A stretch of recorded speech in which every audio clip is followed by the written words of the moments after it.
ప్రభుని ఆరాధించట కొరకై మనం చదువుకుందాం. కీర్తనలు 118, కీర్తనలు 118, కీర్తనలు 118, 27, 28, 29 వచనాలు మనము అందరం కలిసి చదువుకుందాం. 118వ కీర్తన 27, 28, 29. యెహోవాయే దేవుడు, ఆయన మనకు వెలుగును అనుగ్రహించినాడు. ఉత్సాహ బలిపీఠమును నీవు నా దేవుడవు, నేను నీ కృతజ్ఞతాస్తుతులు చెల్లించెదను. నీవు నా దేవుడవు, నిన్ను ఘనపరచెదను. యెహోవా దయాళుడు, ఆయన కృప నిరంతరము నిలుచున్నది. ఆయనకు కృతజ్ఞతాస్తుతులు చెల్లించుడి. ప్రభు సహాయం కొరకై మనము ప్రార్థన చేసుకుందాం. ప్రేమగల తండ్రి, పరిశుద్ధుడైన మా దేవ, నీకు వందనములు కృతజ్ఞతాస్తుతులు చెల్లిస్తూ ఉంటున్నాం. మా రక్షకుడు ప్రేమించి జ్ఞాపకం చేసుకొని వెదికి రక్షించుకొని ప్రభువా నీ యొక్క స్వాస్థ్యముగా నీ బిడ్డలుగా మమ్మల్ని ఏర్పరచుకున్నారు. అందుకై నీకు వందనములు కృతజ్ఞతాస్తుతులు చెల్లిస్తుంటున్నాం. ఎంతైనా నమ్మదైన దేవుడు, ఆశ్చర్య అద్భుత కార్యములు చేయి తండ్రి, నేను స్తుతిస్తూ ఉంటున్నాం. ఇంతవరకునైనా పాటల ద్వారా నిన్ను గణపరచడానికి ఇచ్చిన మీ కృపకై నీకు వందనం చెల్లిస్తుంటున్నాం. చదువుని వాక్యం ద్వారా మాతో మీరు మాట్లాడుతురండి. నైనా కృప చూపించు, మేలైన స్వరాన్ని వినిపించేయం తండ్రి. నీకు వందనం చెల్లిస్తుంటున్నాం. మీ శాశ్వత ప్రేమ చూపించి నైనా మమ్మల్ని మీరు రక్షించుకొని ప్రభా నీ యొక్క సన్నిధానంలో నేను ఆరాధించట కొరకై మీరు మమ్మల్ని నడిపించిన మీ ప్రేమంతటిని బట్టి నీకు వందనము చెల్లిస్తూ నిన్నే స్తుతిస్తూ మహింపరుస్తూ నీకు వాక్యం ద్వారా మాతో మీరు మాట్లాడుతురమ్మని యేసునామంలో అయోగ్య శిలువ చట్టును మరుగు చేయమని యేసునామంలో స్తుతించి ప్రార్థిస్తున్నాం తండ్రి, ఆమేన్.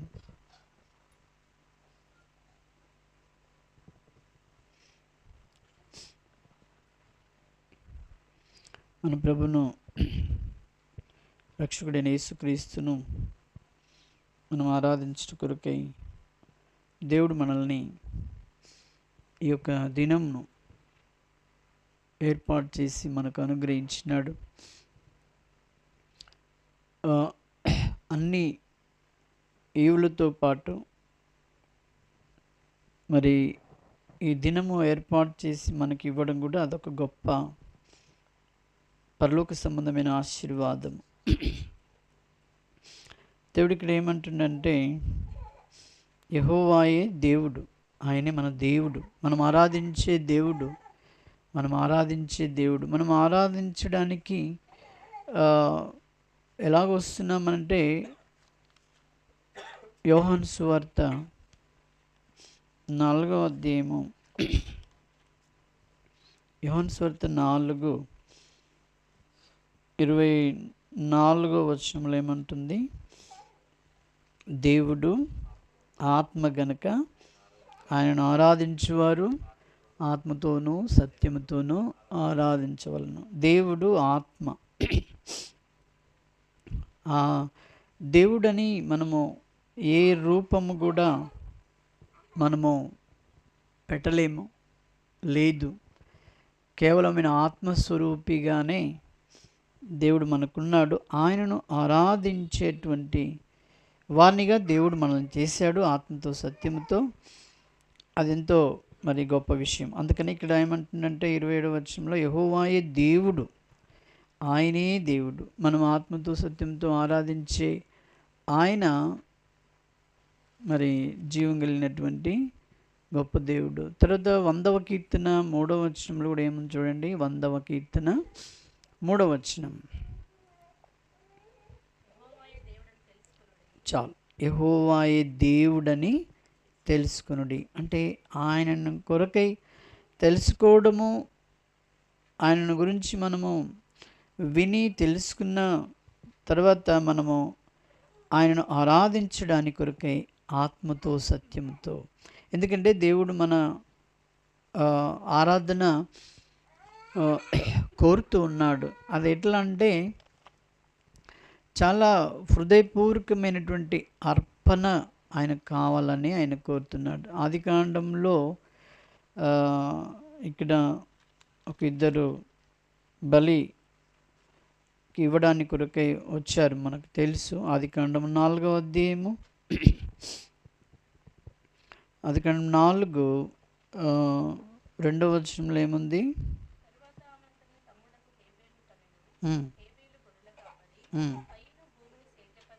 చాలు. హేబేలు ఎవరండి? గొర్రెల కాపరి. హేబేలు గొర్రెల కాపరి. కయ్యూను భూమిని సేద్యపరిచేటువంటి వాడు. ఇద్దరు అన్నదమ్ములు. ఇక్కడ మరి హేబేలు చూసినట్టయితే మరి ఆయన గొర్రెలకు కాపరిగా ఉంటూ వచ్చాడు. కానీ కయ్యూను భూమిని సేద్యపరిచేవాడు. వీరిద్దరికీ ఆ సమయంలో ఆ పని ఇచ్చాడు. అయితే ఇక్కడ దేవుడు మరి ఒక బలిని కోరడము, యెహోవాకు అర్పణ చెల్లించడం అనేది కోరుతూ వచ్చాడు. అనగా దేవుణ్ణి తెలుసుకొని దేవుణ్ణి ఆరాధించేటువంటి వారు. 3 చివరిలో ఉంచండి.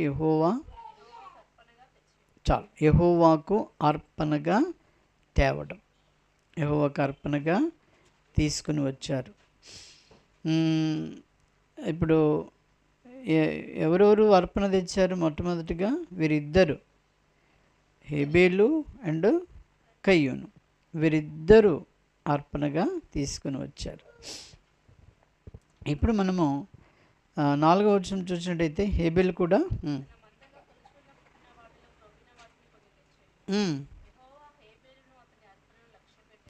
యెహోవా హేబేలు అతని అర్పణను లక్ష్య పెట్టినాడు. మరి కయ్యూను తెచ్చిన అర్పణను ఏం చేశాడు? ఆయన అర్పణ లక్ష్య పెట్టలేదని చెప్తుంటాడు ఇక్కడ. చూసారా?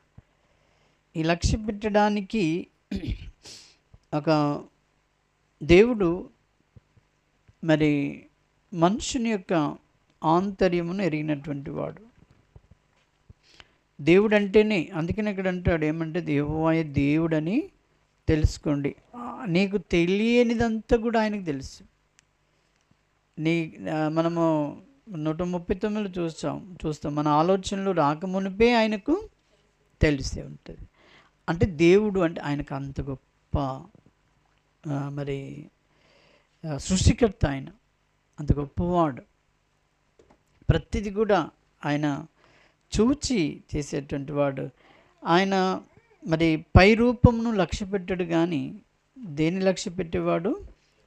హృదయమును ఆయన లక్ష్య పెట్టేవాడు. కాబట్టి ఇక్కడ ఆయన చేశాడంటే హేబేలు ఆయన యొక్క అర్పణ మరి లక్ష్య పెట్టాను అనడానికి ఆయన ఎలాంటి మరి హృదయంతో ఆయన వచ్చాడు అని అంటే, అక్కడ దేవుని వాక్యంలో మరి చూసినట్టయితే దేవుడు ఆత్మ గనుక ఆయన ఆత్మతో సత్యంతో ఆరాధించడానికి కొరకై చేరి ఉన్న వారినిగా మనల్ని చేశాడు.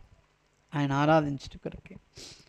అంటే బాహ్యంగా మరి మత్తయి సువార్తలో ఇద్దరు ప్రార్థన గురించి చెప్తాడు. మీకు తెలుసు కదా, ఇద్దరు ప్రార్థన గురించి. ఎవరెవరి ప్రార్థన?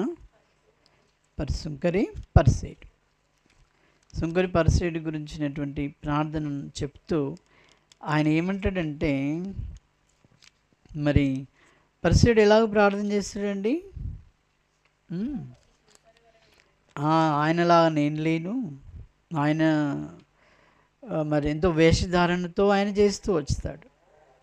చూడండి మత్తయి సువార్త 6వ అధ్యాయము, మత్తయి సువార్త 6వ అధ్యాయం 2వ వచనంలో ఏముంది?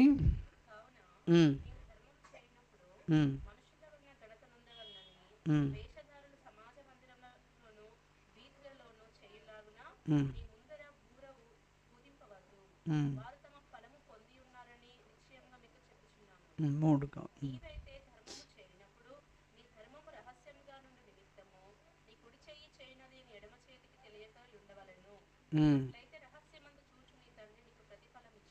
చాలు. ఇక్కడ ఏమన్నాడు? ఇక్కడ ఈ వాక్య భాగంలో చూస్తే కూడా ఆయన హృదయ రహస్యాన్ని చూసేవాడుగా చూస్తున్నాం. నువ్వు చేసే ప్రతిఫలము, నువ్వు చేసే ప్రతిది కూడా మరి వేషధారణతో కాకుండా, అనగా నువ్వు ఇప్పుడు ఆరాధనకు వచ్చిన నీవు నేను కూడా ఆయనకు వేషధారణతో అర్పించడము, వేషధారణతో వెళ్ళడము, మరి ఏదో మన గొప్ప కొరకై చేయడం అనేది దేవునికి ఏమాత్రం కూడా ఇష్టం లేదు. ఆ తర్వాత మనం దేవుని బిడ్డలంగా చేయబడిన తర్వాత ఏదేది దేవునికి అయిష్టమైనదో అనేది మనం గ్రహిస్తూ వెళ్ళడము, గ్రహిస్తూ జీవించడం అనేది కూడా చాలా ప్రాముఖ్యం ఆరాధికులంగా. చూడండి 5వ వచనం కూడా చదవండి. అదే చాలు, ఇక్కడ ఏమన్నాడు, మీరు ప్రార్థన చేయనప్పుడు ఎలా ఉండొద్దట, వేషధారులుగా ఉండకూడదు. అనగా ఇప్పుడు ప్రభుని ఆరాధించేటువంటి వారముగా మనము చేరి ఉన్న మనలో దేవుడు వేషధారణతో కూడినటువంటి ఆరాధన కూడా ఆయనకి ఇష్టం లేదు. అందుకని అన్నాడు ఇక్కడ, ఆయన ఎవరో కయ్యూనైతే ఏం చేశాడంటే, తనకు ఇష్టమున్నట్టు ఒక లెక్క చేయకుండా, దేవుని యొక్క భయం లేకుండా ఆయన తెచ్చినటువంటి అర్పణ ఏదో ఒకటి తీసుకొని వచ్చాడు. ప్రభువుకి ఏది ఇవ్వాలనేది కూడా ఆయనకు సరిగా తెలియకుండా ఆయన వచ్చాడు. ప్రభుకు సరి అయినదిగా ఇచ్చేది ఏంటిదండి? ఇప్పుడు మనము దేవుని యొక్క ఆరాధన చేసే సమయంలో వేషధారణ ఉండొద్దు అంటాడు. ఇక్కడ అదే అంటున్నాడు కదా, వేషధారణ వద్దు. వేషధారణ లేకుండా నీవు ప్రభుకు మరి హృదయపూర్వకంగా నీ యొక్క ఆరాధన చెల్లించాల. అయితే ఇక్కడ మరి ప్రార్థన చేయనప్పుడు ఎలా చేయాలని కూడా చెప్పాడు. 6వ వచనం చూడండి.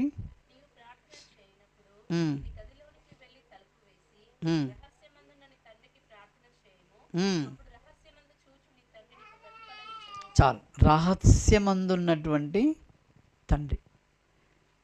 నేను చాలాసార్లు చెప్తుంటాను కదా, మనకు ఎంతమంది తండ్రులు ఉన్నారు తెలుసా? మనకు 3 ఉన్నారు.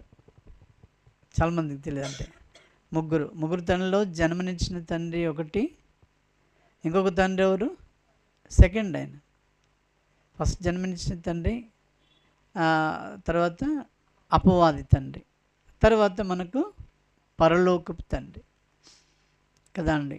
జన్మనిచ్చిన తర్వాత తండ్రి కేవలము ఆయన కొంతకాలం వరకు ఉంటాడు, ఆ తర్వాత వెళ్తాడు. కానీ ఈ అపవాది తండ్రి ఎప్పటి వరకు ఉంటాడండి? అపవాది తండ్రి నువ్వు ఈ లోకాల్లో ప్రాణం విడిచేంత వరకు నిన్ను వెంటాడుతాడు, ప్రాణం విడిచేంత వరకు. కానీ పరలోకపు తండ్రి ఎలా ఉంటాడంటే, నువ్వు ఈ లోకంలో ఉన్నప్పుడు మళ్ళీ నిన్ను ఆయన తీసుకుని వెళ్ళి ఆయనతో సహా మనము కలిసి ఉంటాం. పరలోకపు తండ్రి యొక్క ఆధిక్యత అది. కాబట్టి ఈ పరలోకపు తండ్రి ఏమీ ఆశిస్తున్నాడంటే, నేను నా నుండి నీ హృదయ రహస్యమైనటువంటి ఆరాధన దేవునికి కావాలి. ఆయన ఎక్కడుండి చూస్తున్నాడట, నీ తండ్రికి ఎక్కడున్నాడండి? నువ్వు గదిలోనికి వెళ్ళి నీ రహస్యమందు చూచు నీ తండ్రికి నీకు ప్రతిఫలం ఇస్తాడు. మన ఆరాధనకు ప్రతిఫలము, మన ప్రతిదానికి కూడా ప్రతిఫలము ఎప్పుడూ కలిగితే వస్తుందండి. మనము ఏదో అందరికి కనిపించడానికి ఏది చేసినా కూడా కాదు. నువ్వు రహస్యమందు నీ దేవుణ్ణి నువ్వు కలిగి ఉన్నావు, గొప్ప దేవుణ్ణి. ఆ దేవుడు నీకు నాకేమి ఇచ్చాడంటే, చూడండి కీర్తనలు 118:27 వచనంలో మనం చూసినట్టయితే,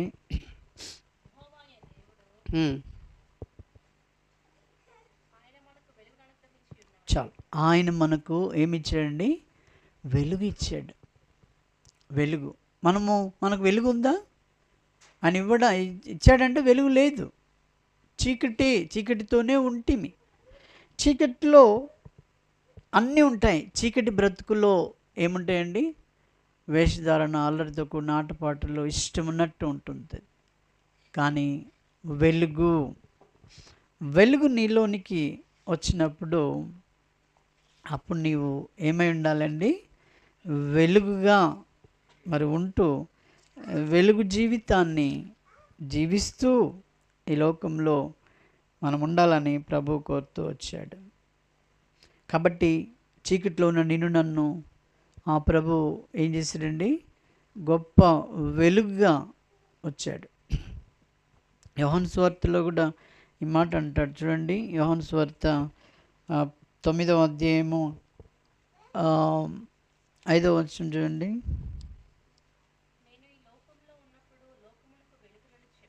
చాలు. నేను ఈ లోకంలో ఉన్నప్పుడు లోకానికి ఏమని చెప్పాడండి? వెలుగును. నేను ఈ లోకమునకు మరి వెలుగుగా వచ్చాను. అంటే ఈ లోకమంతా కూడా ఎలా ఉందండి? చీకటిలో ఉంటుంది. కాబట్టి మరి నేను వెలుగుగా వచ్చాను. నిన్ను నన్ను ఆ ప్రభువు ఏం చేశాడండి? వెలిగించాడు. నిన్ను నన్ను వెలిగించడానికి ఆయనకి సాధ్యం. ఎవరికి చెప్పండి? యెహోవాయే దేవుడు, ఆయనకే సాధ్యం. మనం 100లో కూడా చూసాం కదా, యెహోవాయే దేవుడని తెలుసుకొనుడి. ఆయన తెలుసుకోవడానికి మనకు చేసిన కార్యం ఏంటంటే ఆయన మనల్ని వెలిగించినాడు. చీకటిలో ఉన్నటువంటి వారిని వెలిగించినాడు. ఇప్పుడు కయ్యోను అర్పణ ఎలాంటి అర్పణగా ఉందండి? దేవుడు అంగీకరించకపోతే ఎలాంటి అర్పణ అది?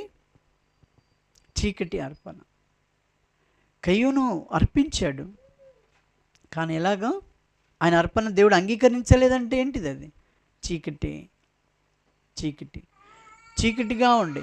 అయితే ఈ లోకంలో మనల్ని కూడా దేవుడు వెలుగుగా చేశాడు. ఎందుకొరకంటే ఆయనకు వెలుగుగా ఉండి ఆయనను మనము ఆయనకు బలి అర్పణగా ఆయన తీసుకొని వెళ్ళడానికి కొరకై. కాబట్టి యెహోవాయే దేవుడని మరి తెలుసుకొని ఆయనకు మరి గొప్ప నీ యొక్క హృదయంలో నుండి ఏమి కోరట్లేదు. ఆయన నువ్వు ఇది తీసుకురా, అది తీసుకురా, ఏదో అని చేయలేదు. కానీ నీ హృదయంలో నుండి నీ ఆత్మ ద్వారా దేవుణ్ణి ఆరాధించాలన్నటువంటి ఆ కోరిక. తర్వాత చదవండి 27వ వచనం 118. ఉత్సాహం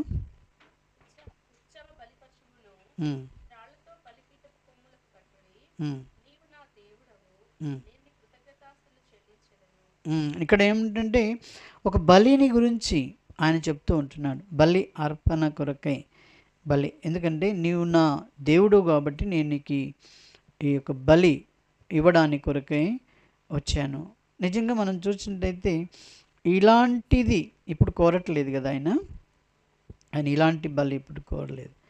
నువ్వు నా దేవుడు. అందుకే నేను యోహాను సువార్త 4లో మనం చూసాం, ఆత్మతో ఆయన ఆరాధించవలనని ఆయన కోరుతున్నాడు. కాబట్టి మన ఆత్మ మరి ఆత్మ ద్వారా ప్రభుని ఆరాధించాలి. ఆత్మ ఎలాగుండాలి? మన ఆత్మ అంటే మత్తయి సువార్త 5వ అధ్యాయంలో చెప్పాడు కదా, ఆత్మ విషయమై దీనులంగా ఉండాలి. మన ఆత్మ దేవునికి అదే కావాలి. దేవుడు కోరేది అదే.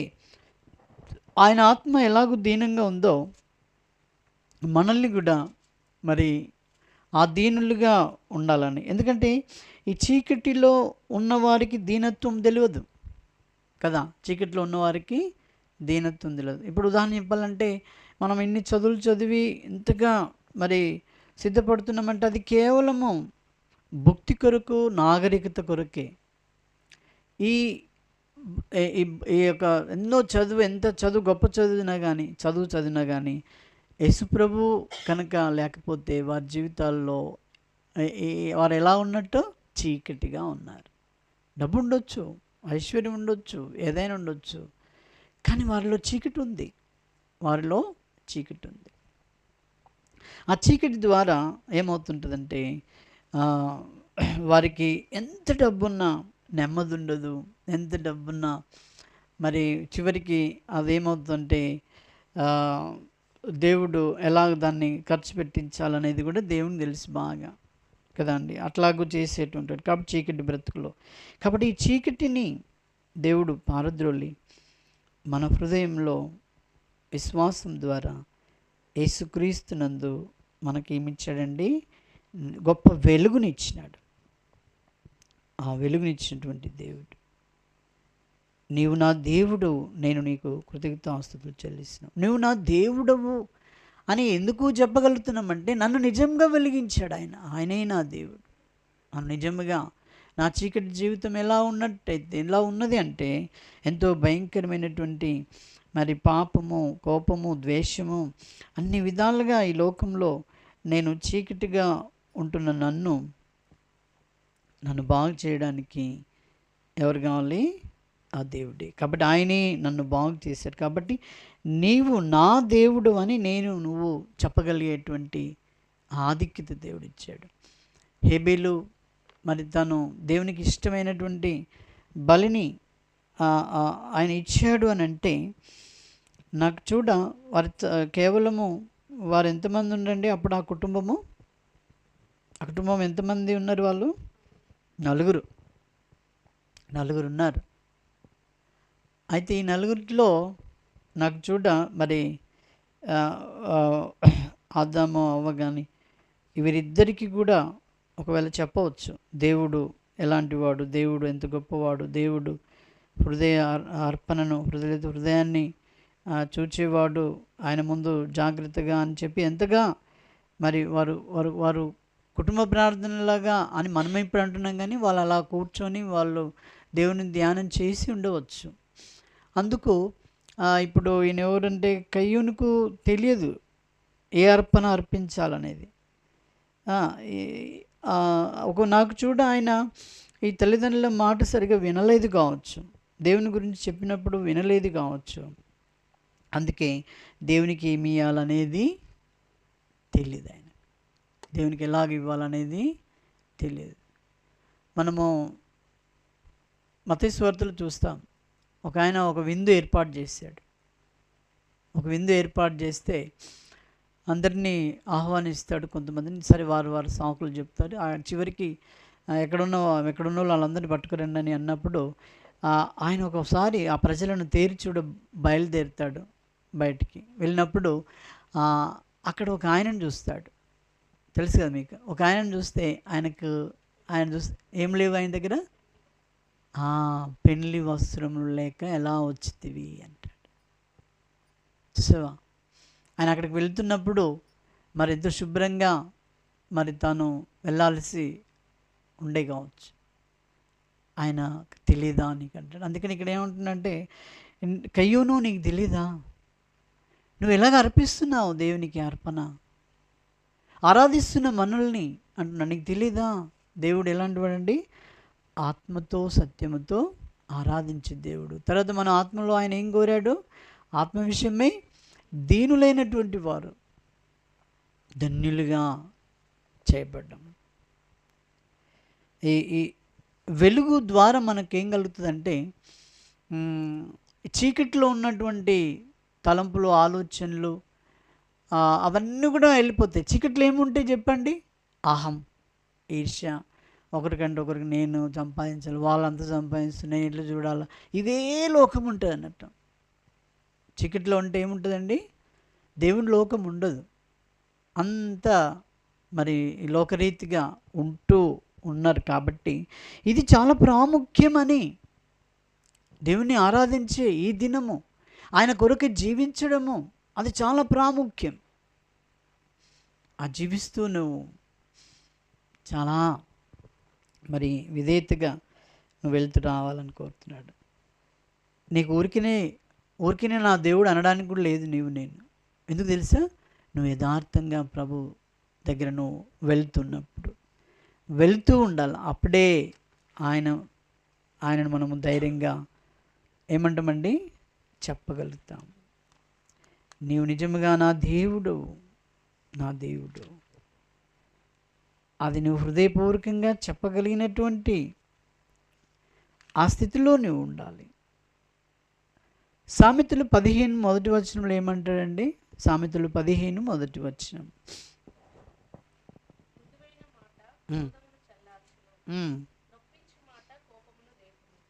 ఇక్కడ చీకటి ఏముంది, వెలుగు ఏముంది? చూసారా? మృదువైనటువంటి నీ యొక్క క్రోధము, నీకున్నటువంటి చీకటి, నీకున్నటువంటి ఈ భయంకరమైన దేవునికి అయిష్టమైనది ఆ చీకట్లో ఉంది కాబట్టి నేను ఏం చేశాడంటే, ఆయన ఏం చేశాడు, నిన్ను వెలుగ్గా చేశాడు. వెలుగ్గా చేసిన తర్వాత ఇప్పుడు నీకు ఏమై ఉండాలి? ఆయన ఆరాధించే బిడ్డలకు మృదువైనటువంటి, అది ఆయన కోరేది. నీ మాటలు ఎలా ఉండాలండి? మృదువైన మాట. ఎవరికైనా కోపం వస్తే కూడా చల్లారేటట్టు ఉండాలి. నీకే కోపం ఎక్కువ ఉంటే ఇక నువ్వేమి నా దేవుడు అంటావు? చెప్పండి. నీకే ఉందనుకోండి, నువ్వే చీకట్లో ఉండి నా దేవుడు అని అంటే ఎలా?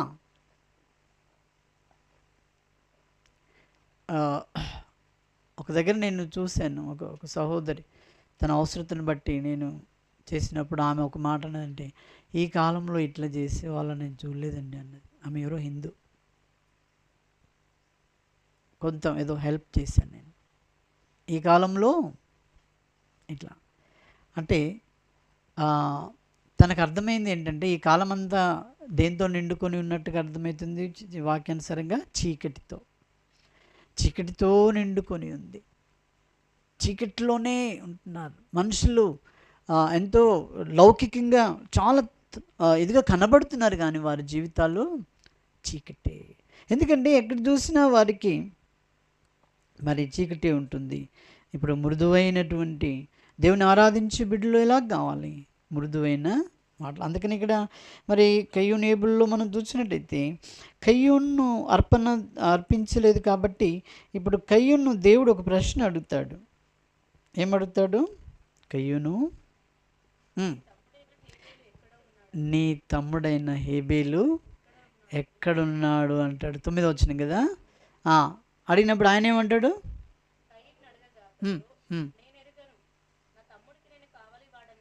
చాలు. ఇదే చీకటి మాట. చీకటి మాట ఏంటండి? నాకేం తెలుసు, నేను కావాలో అన్నా, నువ్వు చేసుకుపో, నువ్వు తినిపో అని మనం అంటుకుంటాం కదా. ఇంట్లో బయట ఎక్కడైనా కూడా నిన్ను దేవుడు మరి ఒక వెలుగ్గా చేశాడు కాబట్టి నువ్వెక్కడున్నా కూడా, ఏ పరిస్థితుల్లో కూడా కయ్యూనులాగా నా తమ్ముడు నేను కావాలా, నువ్వు నన్ను అడుగుతున్నావు అన్నట్టుగా రావద్దు అని అంటాడు. కయ్యూనైతే ఏం చేశాడండి? ఆయన మరి దేవునికి ఇష్టమైనటువంటి, మరి తల్లిదండ్రులు చెప్పింది విన్నరు అనుకుంటా, దేవునికి ఇష్టమైనటువంటి బలి ఆయన ఇచ్చాడు, అర్పణ ఇచ్చాడు కదా.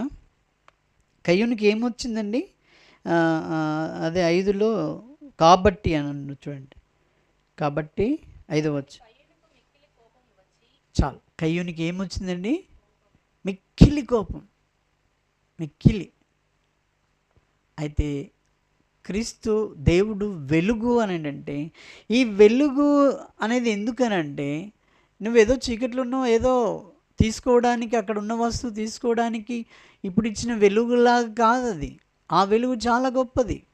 ఆ వెలుగు ఏంటంటే, మన హృదయాంతరంగంలో ఉన్నటువంటి ప్రతి విధమైనటువంటి ఈ పాప జీవితాన్ని, అనగా అపవాది తండ్రి వాని మధ్యలో ఉన్నటువంటి వాని యొక్క అవన్నీ కూడా తీసివేయడానికి ఆయన వచ్చాడు.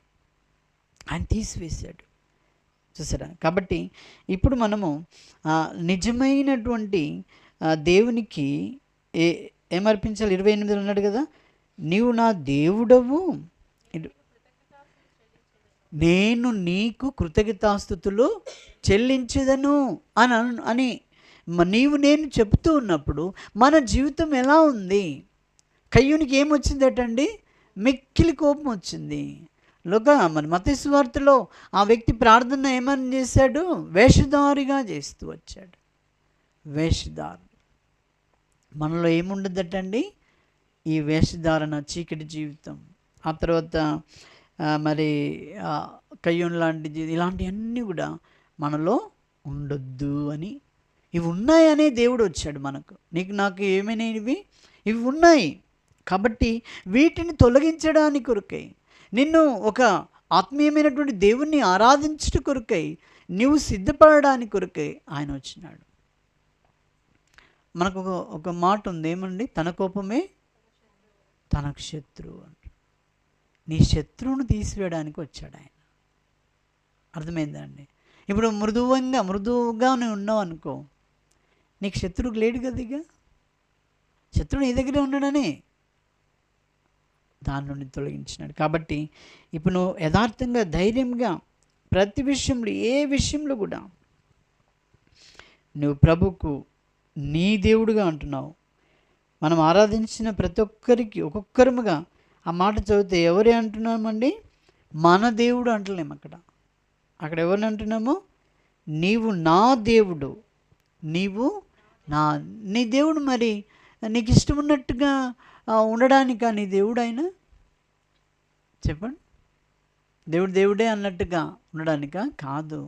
నీవు దేవునిలోనికి వచ్చావంటే నువ్వు కొన్నిసార్లు మనం ఒక్కొక్కరిని ఏమంటామంటే, అతను వాడు ఇంత చదివిందంటే ఏం జ్ఞానం లేదు, అసలు మాట ఏం మారలే అంటాం కదా. ఇంత పెద్ద చదువు చదివిండు కానీ ఏం లేదు, ఒక మాట తగ్గలేదు, ఏది లేదు, ఎట్లా చదివిండో వీడు అని అంటుంటాం మనం కదా. నీ దేవుడుగా నీకున్నాడు కాబట్టి నీ దేవుడు నిన్నంత మార్చేటువంటి వాడు. ఆయన ఇప్పుడు ఇట్లా కూడా అంటాం, దేవుణ్ణి నమ్మిండట, ఆయన చేసి పని ఏంటి, వాళ్ళ కథ ఏంటి అని అంటారు. దేవుణ్ణి నమ్మిండి అంటాడు. మళ్ళీ దేవుణ్ణి నమ్మి లంచం తీసుకోవడం ఏంటి, దేవుణ్ణి నమ్మి పంచాయతీ పెట్టడం ఏంది, జగడం ఆడటం ఏంది, దేవుణ్ణి నమ్మి ఇలా ఉంటుండే అనేది కూడా దేవునికి ఆ అర్పణ ఇష్టమైనదిగా ఉండదు. వినరండి. కాబట్టి నీవు నా దేవుడవు, కృతజ్ఞతాస్తుతి చెల్లించాడు. తర్వాత ఏమన్నాడు? నీవు నా దేవుడవు. నీ దేవుని ఎలా ఘనపరుస్తున్నావు, నీ దేవుని నీవు ఎలా ఘనపరుస్తున్నావు? కయ్యూను వలన, ఏబేలు వలన. కయ్యూను ఎలా ఘనపరిచాడు? కోపం అట్లే పెట్టుకొని ఘనపరిచాడు. ఈర్ష్య, కోపము, తిరుగుబోత్తనము, ఆయనకి ఏమాత్రం కూడా లోబడలేని స్థితి, చిన్నది కూడా ఓర్చుకోలేనటువంటి స్థితి ఉన్నాడు. ఎవరు? కయ్యూను. హేబెల్ అయితే అన్న కదా, అన్నాని ఎలా వచ్చాడో, ఎలా ప్రేమించాడో మనకు తెలుసు. అయితే ఆయన ఎలా ఘనపరచాలి? ఆయనకు విధేయత చూపించడం ద్వారా. నువ్వు విధేయత చూపిస్తే కూడా అది గొప్ప ఘనత. నువ్వు దేవుని బిడ్డగా ఉండి నువ్వు విధేయత చూపించడం ద్వారా, అన్ని విధాలుగా నువ్వు లోబడడం ద్వారా, ప్రభుకి ఇష్టముగా నువ్వు జీవించడం ద్వారా ఆయనకి ఏమొస్తుందండి? గొప్ప ఘనత. నువ్వు ఘనత రావడానికి కొరకే ఇంకేదో చేయాల్సిన అవసరం లేదు. నువ్వెక్కడున్నావో అక్కడ నీ మాటలు, నీ ప్రవర్తన, నీ బిహేవియర్ అంతా చూసినప్పుడే దేవునికి ఘనత రావాలి. మనము మన జీవితం అంతటి ద్వారా కూడా ఎవరికి రావాలండి? దేవునికే రావాలి ఘనత. అది ఆయన కోరుతుంది. అది హృదయ రహస్యంను చూసేటువంటి దేవుడు. కాబట్టి ఇప్పుడు మనం ఆరాధించే దేవుని ఎలా ఆరాధిస్తున్నాం? మనము ఆత్మతోనూ సత్యంతో. మన దేవుడు ఏ స్వరూపి అండి? ఆత్మస్వరూపి, అలాగే ప్రేమస్వరూపి కదా. ఆత్మస్వరూపి, ప్రేమస్వరూపిగా ఉంటూ వచ్చాడు. మరి ఆ రహస్యముగా ప్రార్థన చేసిన వ్యక్తికి ప్రతిఫలము ఎవరిస్తారని చెప్పాడు? రహస్యమందు చూచున్న తండ్రి మీకు ఇస్తాడు అని చెప్పాడు కదా అండి. మరి రహస్యమందు చూచున్న నా దేవునికి నేను ఈ బలి ఇవ్వాలని ఎవరిచ్చారు? మంచి అర్పణ బలి ఏబేల్. ఆయన లక్ష్య పెట్టేది, దేవుడు ఇష్టమయ్యేది ఆయన ఇస్తూ వచ్చాడు. మనల్ని వెలిగించిన దేవుణ్ణి మనం వెలుగులో వెళ్తున్నప్పుడు మనకు అవమానాలు, నిందలు ఎన్నో రావచ్చు. ఇక్కడ ఇంతకుముందు ఒక పాట పాడాం, దాంట్లో ఒక మాట ఉంది, దాంట్లో ఒక రాశాడు ఏమనంటే, వారికి రక్షణ లేదని వారు ఉంటారట. మనకు రక్షణ ఉండి మనం వెంబడిస్తుంటే కూడా ఏమనంటారటంటే, రక్షణ నాది వాడికి, లేకపోతే ఎందుకంటే మన మాట వినలేదని చెప్పేసి రకరకాలుగా అంటూ ఉంటారు. అది ప్రణుతింతుమో మా యెహోవా అనే పాటలో ఉందండి, 172వ పాటలో. అక్కడ ఏముందంటే 2వ వచనం అంటాడు, నా మీదికి లేచి బాధించువారు. మన మీదికి లేస్తారు. దొరికిందా మీకు అది? 172 2వ వచనం, నా మీదికి లేచి బాధించువారు వారికి రక్షణ లేదను వారు. ఎంతమంది ఉన్నారట అండి? ఒకరిద్దరా? అమ్మో, ఎంతమంది ఉన్నారు చూసారా? ఇంతమంది మనకు ఉన్నారండి, ఒక్కరే కాదు. ఒక్కొక్కసారి మన ఇంట్లో ఒక్క ఆయనతోటి తట్టుకోలేము, ఒకరితోటి తట్టుకోలేము కదా, ఇంకా 1000 మంది ఉంటారట. వామ్మో, నేను భరించలేని అంటాం మనం కదా, కానీ వేలాదిగా ఉంటారని ఈ భక్తుడు ఇలాగ రాస్తే వచ్చాడు. కాబట్టి ఇన్ని ఇవి ఇవి ఇవి హృదయపూర్వకంగా మనం భరిస్తూ మన ప్రభువును నిజమైనటువంటి హృదయార్పణ ఆయనకు చెల్లిస్తూ రావాలి. మా హృదయపూర్వకంగా వెంబడించేటువంటి వెలిగించినటువంటి దేవునికి, ఇప్పుడు మీకు తెలుసు వెలుగు ఇప్పుడు ఈ కాలంలో కనబడతలేవు, కానీ మా చిన్నతనంలో లైట్ ఉందంటే అన్ని పురుగులు వచ్చేది. ఆ వెలుగు వేడి ఉంటుందని కావచ్చు, మరి ఈ వెలుగు అంత వెన్నెలలాగానే ఉంటుంది, కానీ దీంట్లో ఈ చలికాలం కూడా అది మనకు వేడిస్తలేదండి. ఆ బల్బులు ఇచ్చేది, దాని దగ్గరికి వచ్చేటి, అది వెలుగుతో ఉన్నప్పుడు చీకటి చుట్టుగా పురుగులన్నీ చుట్టుగా వస్తూ ఉండేది. ఇప్పుడు ఉదాహరణ చెప్పాలంటే ఆ భక్తుడు రాసినట్టు వేలాది మంది ఈ వెలుగును ద్వేషించడానికి, నన్ను తొలగించడానికి సొలొమోను ఆయన యొక్క భక్తి ఎంత గొప్పదో దీంట్లో ఆలోచన చేస్తే, చాలా జ్ఞానవంతుడు, కానీ ఆయన భక్తిని పోవడానికి ఎన్ని వేల మంది ఉంటే ఆయన భక్తి పోయింది చెప్పరు. 1000 మంది కలిస్తే ఆయన భక్తి పోయింది కదా, ఆయన వెలుగు. కాబట్టి మరి దేవుడు ఆయన ఆరాధించే బిడ్డలు వీటన్నిటినీ తట్టుకొని, ఇవన్నీ ఉన్నాయని తెలుసుకొని మనం ఆత్మతో, మన ప్రభు ఒకటే గురి మనది, నా దేవుడు నన్ను రక్షించాడు, కాపాడాడు, నా దేవునికి నేను కృతజ్ఞతాస్తుతులు చెల్లించాలి, నీ దేవుడు నా దేవుడు. ఇప్పుడు నా భార్య, నా భర్త, నా పిల్లలు అన్న వాళ్ళు ఉంటారు ఎల్లకాలం? ఉండరు. వాళ్ళు పరలోకాన్ని తీసుకెళ్తారా? మనల్ని తీసుకెళ్ళలేరు. వాళ్ళు ఉన్నామంటే మనకు జీవితం ఎట్లా ఉంటుందంటే అంతా అదేంటి దుఃఖము, బాధ, కష్టము వీటితోటే పోవాలి, వీళ్ళతోటి. మన దేవుడు అట్లా కాదు. నీ తండ్రి నా తండ్రి, నా దేవుడు ఎంతో మరి నిన్ను తీసుకుని వెళ్తాడు అక్కడ, ఆయనతో కలిసి ఉండడానికి కొరకై. అంత గొప్ప దేవుడు నన్ను రక్షించుకొని నీలో ఉన్న చీకటి, నాలో ఉన్న చీకటిని తొలగించి నాకు వెలుగు ఇచ్చాడు. నీ ఆరాధన అర్పణ ఎలా ఉండాలంటే దేవుడు అంగీకరించేదిగా ఉండాలి.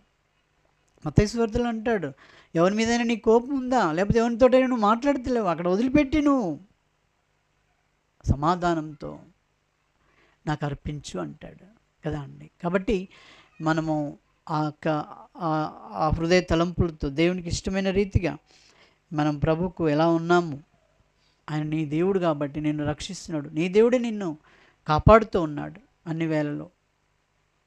అటు గొప్ప దేవునికి మన హృదయపూర్వక